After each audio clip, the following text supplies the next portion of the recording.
A paz do Senhor Jesus, meus queridos, meus irmãos em Cristo aqui do canal Embaixadores de Cristo, estudos bíblicos, que bênção, honras e glórias ao nome do Senhor Jesus. Aqui estamos para juntos estudarmos a palavra de Deus. Estaremos estudando hoje a lição de número 5, que estaremos estudando na igreja no dia 3 de agosto do ano de 2025. Hoje iremos falar sobre uma igreja cheia de amor. Oramos a Jesus. Querido Deus, louvado seja o teu nome. Obrigado pela rica oportunidade de conhecer a tua palavra. Fala conosco em nome de Jesus. Amém. Aleluia, aleluia. Meus queridos, como você está? Como está a sua família? Você que está aqui pela primeira vez, eu quero agradecer a você por estar nos dando a oportunidade de adentrar aí a sua alma no que diz respeito a adentrar através da palavra de Deus. O Senhor Jesus, ele disse, buscar-me-eis e me achareis quando me buscardes de todo o vosso coração. Eu quero agradecer desde já aos novos inscritos. Temos recebido novos inscritos aqui no canal, Embaixadores de Cristo, Estudo Bíblico. E eu quero agradecer a você que decidiu nos apoiar na pregação da Palavra de Deus. Temos vários vídeos aqui no canal, com pregações evangelísticas, cultos nas praças, cultos na igreja, ensino bíblico sadio aqui no estudo, aqui na minha casa, né? E nós estamos aqui porque esse estudo aqui dá para a gente estar procurando outras referências, ensinando a você a palavra do Senhor. Jesus, ele disse, conhecereis a verdade vos libertará. Nós estamos estudando nesse trimestre, nesse terceiro trimestre do ano de 2025, as lições bíblicas classe adulta. Estamos estudando na igreja a cada domingo sobre o livro de Atos dos Apóstolos, que é o 5º livro do Novo Testamento. E os 4 primeiros você já é sabedor, né? Mateus, Lucas, Marcos, João e depois Atos dos Apóstolos. Iremos estudar hoje submisso ao tema Uma Igreja Cheia de Amor. Texto áureo, e era um coração e a alma da multidão dos que criam. E ninguém dizia que coisa alguma do que possuía era seu, mas todas as coisas lhes eram comuns. Atos capítulo 4, versículo 32. Verdade prática, o amor é o elo que mantém a unidade da igreja local. Sem o amor não existe relacionamento cristão saudável. E temos também aqui a chamada leitura diária. São textos bíblicos que você pode estar lendo de segunda a sábado, como por exemplo, primeiro dia, segunda-feira, o amor como mandamento divino, João capítulo 3, versículo 34, terça-feira, Romanos capítulo 5, versículo 5, onde diz que o amor de Deus está derramado nos corações. Quarta-feira, você pode ler 1 Tessalonicenses, ou seja, primeira carta do apóstolo Paulo aos cristãos que moravam em Tessalônica. Por isso que está escrito 1 Tessalonicenses, capítulo 4, versículo 9. O amor como dever cristão da fraternidade. Quinta-feira, você pode estar lendo Mateus capítulo 22, versículo 39, onde diz sobre amando o próximo como a nós mesmos. Sexta-feira você pode estar lendo a primeira epístola, primeira carta do apóstolo João, no capítulo 3, versículo 18. Não é o evangelho, é a carta, é uma carta, uma epístola, um resumo, um breve comentário. Essa primeira carta fica ao lado do livro de Apocalipse. Sábado você pode estar lendo a primeira epístola do apóstolo Pedro. Ora eu falo carta, ora eu falo epístola, mas no resumo básico, significa a mesma coisa, mesma coisa. Por mais que exista professores que podem mudar alguma coisa, a carta é assim, piso tem esse sentido, mas no resumo básico é a mesma coisa, o mesmo significado. Então, primeira carta do apóstolo Pedro, capítulo 4, versículo 8, você pode estar lendo no sábado. O tema é: o amor cobre a multidão de pecados. Agora nós estaremos lendo a introdução, porque toda pregação, todo estudo bíblico deve se iniciar com uma leitura da Bíblia Sagrada. Leitura bíblica em classe, Atos capítulo 4, versículo 32 a 37. Hoje eu não serei extenso, não serei longo, o vídeo terá cerca de meia hora. E era um coração e a alma da multidão dos que criam, e ninguém dizia que coisa alguma do que possuía era sua própria, mas todas as coisas lhes eram comuns. E os apóstolos davam com grande poder testemunho da ressurreição do Senhor Jesus, e em todos eles havia abundante graça. Não havia, pois, entre eles necessidade alguma, porque todos os que possuíam herdade ou casas, vendendo-as, traziam o preço do que fora vendido e depositava aos pés dos apóstolos.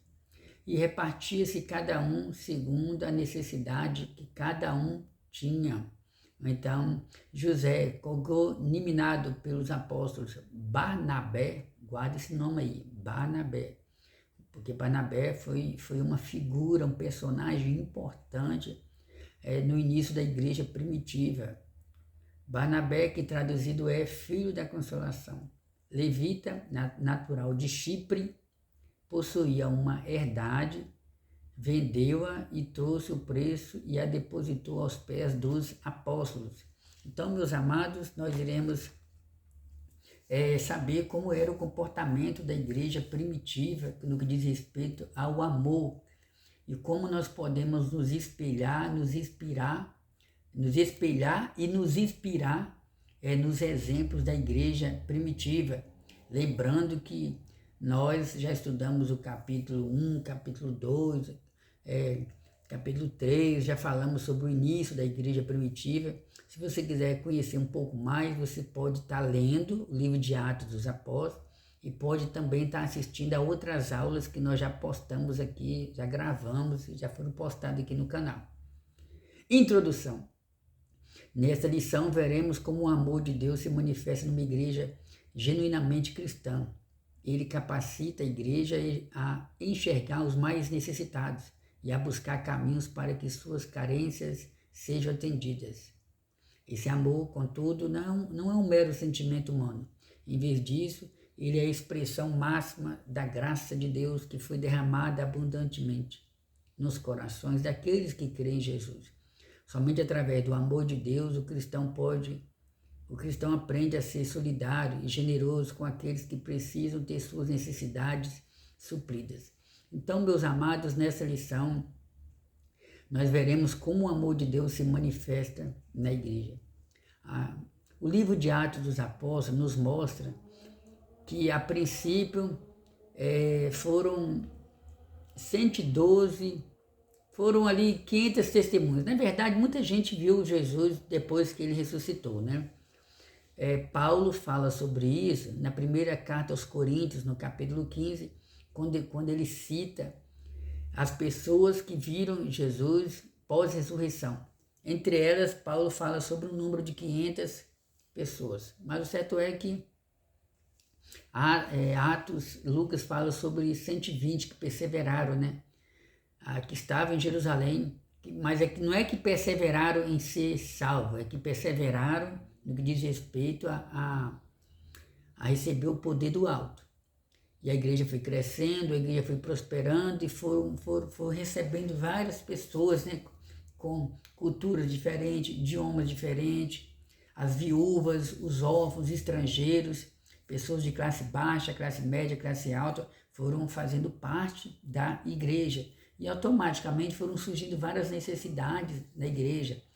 E a palavra de Deus nos diz que os apóstolos não estavam dando conta de de atender tantos irmãos, de atender a tantas necessidades, e então é separado ali alguns diáconos na igreja. A Bíblia fala sobre 7 diáconos a princípio, que foram separados para ajudar na área da assistência social, numa linguagem mais básica para os nossos dias, para a gente entender, né? E ao mesmo tempo, irmão, essa aí era uma demonstração de amor pelos necessitados. E por outro lado, a Bíblia fala que a igreja primitiva, eles tinham um sentimento tão profundo uns para com os outros, que quando eles vendiam as suas propriedades, eles traziam aos pés dos apóstolos, vamos supor, o dinheiro, o lucro que deu a venda de alguma propriedade. Aí eles traziam até os pés dos apóstolos, e os apóstolos então dividia, investia ali em ajudar os mais necessitados. Isso aí era uma das características da igreja primitiva. Então, o poder de Deus, o amor de Deus, ele faz com que a gente tenha um sentimento diferente, né? O Paulo fala que o amor de Deus está derramado em nossos corações. E se tem uma coisa que agrada o Senhor, é quando o cristão, ele pratica esse amor. Ele não só prega sobre esse amor, mas ele pratica esse amor baseado no amor de Deus que está na vida dele, que está constrangindo ele. Devemos praticar o amor, mas o cristão, ele não pratica o amor para ele ser conhecido como um cristão. É porque já está na essência dele, na natureza dele, devido à presença do Espírito Santo na vida dele, ele então pratica o amor ao próximo. O cristão não pratica o amor ao próximo para ele ser salvo. Qualquer pessoa nesse mundo que pensa que eu vou doar a cesta básica, porque assim eu sei que Deus vai estar se agradando, e quando chegar lá no céu, quando eu partir, Deus vai separar um lugarzinho para mim lá no céu. Não pense dessa maneira. Qualquer pessoa que faz doação de roupa, doação de cesta básica, que vai no lado dos idosos, que vai no orfanato, que ajuda os moradores de rua, é motivo da gente elogiar quem pratica essas atitudes, porque isso fala de amor ao próximo. A gente só não pode praticar esses atos, ajudar o próximo, achando que isso aí vai contribuir para mim ser salvo. Não, porque o ser humano, ele tem a obrigação de fazer o bem para o seu próximo. O amor manifestado na comunhão cristã, o crescimento da igreja cristã. Nesse ponto de sua narrativa, Lucas se refere à igreja como uma multidão dos que criam. Essa expressão pode ser entendida com o sentido de um grande número de pessoas, né? A igreja, que havia começado com 120 discípulos, agora já tinha uma multidão. Agora é uma grande multidão. Uma igreja pequena possui a mesma... Olha só, uma igreja pequena possui a mesma natureza e essência de uma igreja grande. Assim como uma igreja grande, uma pequena igreja também enfrenta seus problemas e desafios. Entendeu, irmão? Tanto a igreja local como tanto a igreja local pequena ou grande, todas as igrejas enfrentam problemas, enfrentam desafios. A igreja é constituída de pessoas falhas, imperfeitas, e cada um tem seus desafios, cada membro tem as suas necessidades. Porém, a igreja deve ter o mesmo sentimento que houve em Cristo Jesus, o sentimento de ajudar o próximo, o sentimento de ajudar uns aos outros. Essa era uma das características da igreja primitiva. Lucas fala que os irmãos, aquilo que os irmãos tinham, eles não consideravam que era 100% deles, mas que eram também do seu próximo. Bom seria se a igreja da atualidade, né, tivesse esse sentimento também de sempre querer ajudar os mais necessitados. Então, porque Jesus falou, né, que todos os mandamentos se resumem em 2, né, amar a Deus acima de todas as coisas e amar o próximo como a si mesmo. Então, se você tiver condição de doar uma roupa para alguém, de doar um pão de cada dia para alguém, de ajudar alguém que está precisando, que você sabe que está precisando, estenda suas mãos. Faça isso, porque isso é louvável. Glória a Deus. Os desafios do crescimento. Assim vemos a igreja de Jerusalém crescer em escala geométrica, ela se multiplicava. E com isso os desafios também eram maiores. Quanto mais o pastor, quanto mais os irmãos oram para Deus prosperar a igreja, para Deus tocar no coração dos que estão oprimidos e libertar, quanto mais a gente ora para Deus prosperar a quantidade de membros na igreja e assim por diante, já fique sabendo, viu? A igreja vai crescendo e vai surgindo problemas, novas necessidades, novos desafios, mas não devemos fugir desses novos desafios, mas devemos nos unir com a nossa liderança. Faça parte de um grupo de visita, se na igreja que você frequenta tem um grupo de visita, faça parte de um grupo de visita, faça parte de uma célula, faça parte de um grupo de evangelismo. Procure saber se na igreja que você frequenta tem algum grupo que visita hospitais, lar dos idosos, orfanato, presídios. Se envolva na obra de Deus, procure praticar o amor ao próximo. Tem muita gente nesse mundo precisando de uma mão amiga. Louvado seja o nome de Jesus. Prosseguindo aqui, e com isso os desafios também aumentam. Que até pouco tempo não passava de olha só, uma igreja que até pouco tempo não passava de um pequeno número, se comportaria com um povo formado de querido. Ela manteria a unidade em meio à complexidade, somente o amor poderia manter o elo fraterno entre os crentes. Então, irmãos, foi um grande desafio para a igreja primitiva, né? A Bíblia fala, né, que no dia de Pentecostes, por exemplo, né, quantos judeus foram ali cheios do Espírito Santo. E a igreja só foi recebendo pessoas com problemas diferentes, com dificuldades diferentes, talvez coxos, aleijados, cegos, mudos, pessoas com dificuldade financeira. Segundo comentaristas, né, houve um tempo em que a igreja, houve alguns momentos, alguns períodos em que a igreja sofria tanto, que os perseguidores entravam, levavam os seus alimentos, levavam o dinheiro que eles tinham, eles tinham dificuldade para comprar, tinham dificuldade para negociar, os cristãos eram perseguidos de várias maneiras. Houve tempo, irmãos, até em que alguns crentes não podiam nem ser enterrados, sepultados junto com uma outra parcela da sociedade, junto com outras pessoas, de tal maneira que a igreja era perseguida. E quanto mais a igreja era perseguida, mais ela se unia. Então, meu irmão, minha irmã, se você conhece algum irmão que está sofrendo, porque tem muitos irmãos em crise, irmãos, que quando aceitaram Jesus foram abandonados pelo pai, pela mãe, por algum parente. Você agora é crente? Sai daqui agora, vai procurando lugar para você morar. Então, nessa hora, isso aí é uma razão a mais para a igreja estender as mãos e praticar o amor e ajudar aquela pessoa.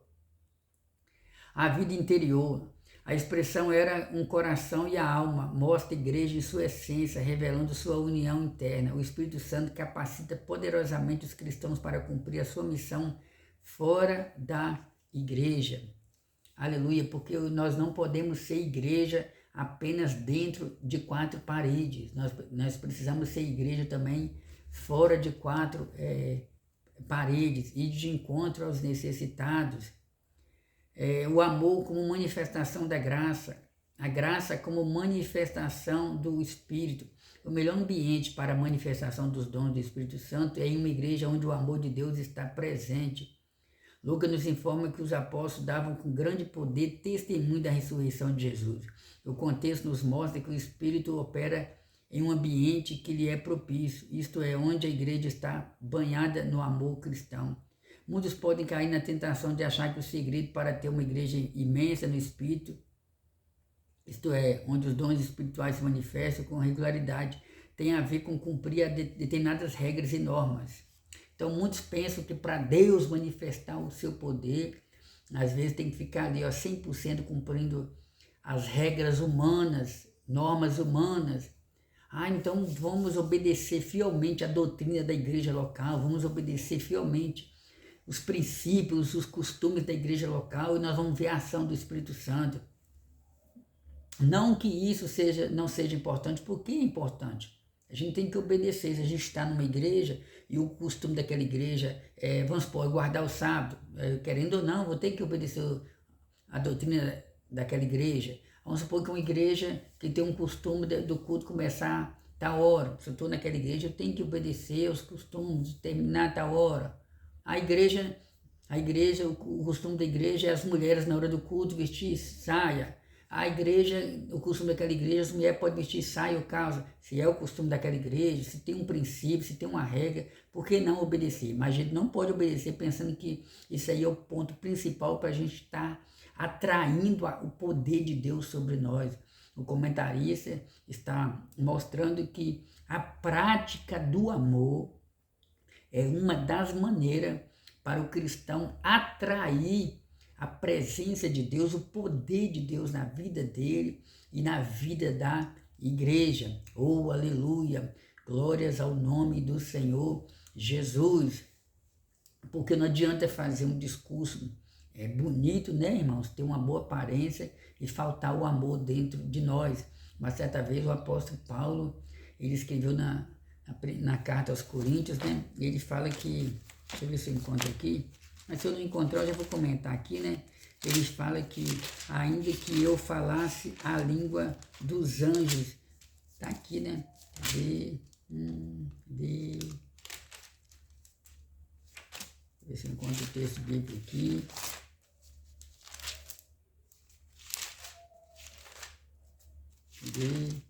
Tá aqui, né? 1 Coríntios capítulo 14, ainda que eu falasse a língua dos homens e dos anjos e não tivesse amor, aqui na tradução da caridade, mas o mesmo significado, seria como um metal que soa. Se você tiver interesse, depois você lê, tá bom, meu irmão? 1 Coríntios capítulo 13, então, ainda que eu falasse a línguas estranhas, né, e não tivesse o amor, de nada seria. Então, o amor é muito importante, né, irmãos, para a nossa vida. Cadê aqui? E ainda que tivesse o dom de profecias e conhecesse todos os mistérios e toda a ciência, ainda que tivesse a fé de maneira tal que transportasse os montes, não tivesse amor, nada seria. O amor é sofredor, é benigno, o amor não é invejoso, o amor não trata com leviandade, não se emborrece, não se porta com indecência, não busca os seus interesses. O amor não busca os seus interesses, não se irrita, não suspeita mal e assim por diante. Você pode estar lendo aí. Então, o amor é uma das manifestações da graça de Deus. Aqui nós já entramos no segundo ponto. O amor como manifestação da graça de Deus. A Bíblia fala que nós somos salvos mediante a graça de Deus. É um favor imerecido. Nós, seres humanos, não merecemos a graça de Deus, o perdão de Deus, a justiça de Deus, a misericórdia de Deus. Não merecemos nada porque nós somos miseráveis pecadores. Pecamos em pensamento, julgamos, fazemos tanta coisa errada.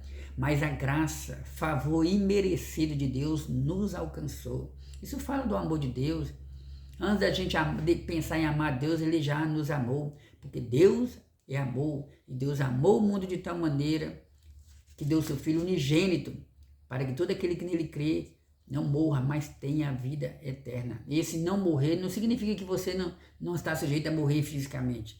Mas a Bíblia fala sobre a segunda morte, que é a morte eterna, a separação de Deus. Está escrito no livro de Apocalipse, capítulo 20, no texto bíblico sobre o dia do juízo final. A graça como favor imerecido. Então, vou agora comentar aqui, já falei sobre a graça como favor imerecido, e agora o terceiro ponto, a manifestação do amor na solidariedade cristã, a busca pela equidade. A equidade significa, entre outras coisas, como a disposição de reconhecer igualmente o direito de cada um. Assim, diferentemente da igualdade, a equidade não enxerga as pessoas como sendo todas iguais e por isso busca formar-se, ajustar o desempenho do equilíbrio. Resumindo, o comentarista está dizendo que a equidade é uma palavra que significa que todos nós somos diferentes. Eu tenho um DNA diferente, você tem um DNA diferente. Tem pessoas que, infelizmente, estão procurando igrejas perfeitas. Não vai encontrar. Todos nós somos diferentes e nessa hora nós procuramos pedir a graça de Deus para a gente conseguir se relacionar com as pessoas e entender que tem pessoas que podem muito, tem pessoas que podem pouco, tem pessoas que não têm muita necessidade, tem outras pessoas que têm mais necessidade, tem pessoas que têm tudo, bens materiais, mas às vezes não tem amizade, não tem pessoas de confiança e precisa de outras pessoas. Você está vendo aí que cada um tem uma necessidade diferente? Então tem pessoas que têm necessidades materiais e nós precisamos orar por elas e ajudá-las. Propriedade e compartilhamento. Um exemplo de voluntariedade. Estudiosos observam que a igreja de Jerusalém vivia uma comunidade de compartilhamento, não de domínio. Ou seja, os irmãos compartilhavam. Hoje nós estamos na era de compartilhar, né? Compartilha essa palavra, compartilha esse vídeo. Pois é, os irmãos eles compartilhavam o amor um para com o outro. Não de domínio. A igreja de Jerusalém era uma igreja que compartilhava, mas não era uma igreja assim de domínio, que um dominava sobre o outro. A Bíblia fala que eles entregavam os bens aos apóstolos assim dividiam. Estamos encaminhando aqui para o final. É um exemplo da voluntariedade. Lucas destaca que os que possuíam herdade ou casa, vendendo-as, traziam o preço do que vendia e depositava aos pés dos apóstolos. Que maravilha, né, irmãos? Então, nós chegamos à conclusão de mais uma lição bíblica. Vimos como o amor de Deus derramado nos corações da primeira igreja mobilizou os crentes a socorrer os mais necessitados. Isso aconteceu de forma voluntária, quando cada um, de acordo com as suas posses, se prontificava a dar do que lhe pertencia. Não há igreja cristã verdadeira sem essa identificação com os outros. Amém. Meus queridos, chegamos ao final do nosso comentário bíblico. Deu para você observar que hoje eu não entrei assim a fundo no estudo, foi um comentário básico, mas deu para os irmãos entender. Senhor Deus, graças te dou por esse estudo bíblico. Louvado seja o teu nome pela vida de cada um daqueles que ouviram a tua palavra. Guarda a tua palavra em nossos corações e nos ajude a viver aquilo que pregamos, aquilo que ensinamos. Em nome de Jesus. Amém. Meus queridos, chegamos ao final do nosso estudo bíblico. Vai aqui um pedido. Dê o seu joinha, comente aí se você foi edificado, compartilhe essa palavra nas redes sociais, nos seus grupos, grupo da família, grupo da igreja local, grupo de amigos. Se você tiver sugestão para nos apresentar, pode comentar aí, irmão Edmilson, eu gostaria de ouvir um estudo sobre isso, sobre aquilo. Ou então eu li a revista, li o livro de